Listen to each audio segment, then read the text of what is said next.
প্রিয় উপস্থিতি, একদিকে সুনীল বঙ্গোপসাগর, অন্যদিকে সুউচ্চ হিমালয়, এর মাঝে বিস্তীর্ণ এক সবুজ সমতা।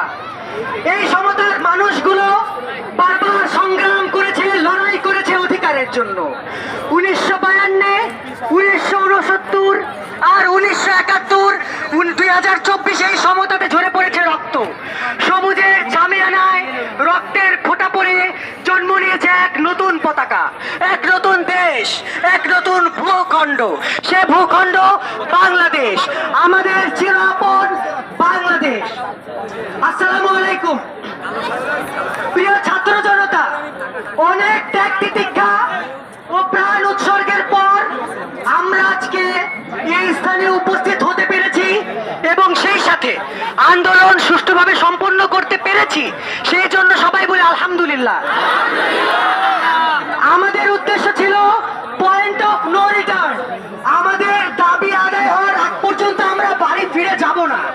সে উদ্দেশ্যে আমরা একত্রিত হয়েছিলাম এবং অত্যন্ত খুশির সংবাদ হলো আমরা সকলেই ছাত্রলীগ ও তাদের দোসরদেরকে আতঙ্কে রেখেছি, সেই সাথে তাদেরকে পরাজিত করতে সক্ষম হয়েছে।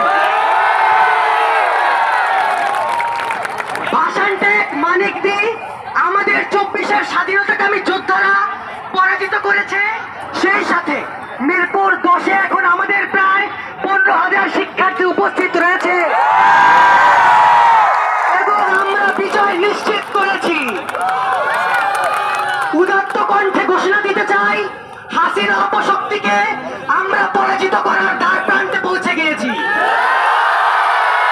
এখন কবির কণ্ঠে বলতে চাই, রাত পোহাবার কত দেরি পাঞ্জেরি। ধন্যবাদ জানাই আমাদের সমন্বয়ক আমির হামজা ভাই, মহসিন, জেহান, ফাতেমা, মাইকন, আনিসুর রহমান, আপন, নাসির চৌধুরী, আনাস, শাহরিয়ার, সৌরভ, মাহি, এছাড়াও নাম না জানা হাজারো ভাই বোনদের প্রতি রইল হাজারো শ্রদ্ধা ও ভালোবাসা। আমরা জানতে পেরেছি 30 জন ভাইদেরকে শহীদ করা হয়েছে।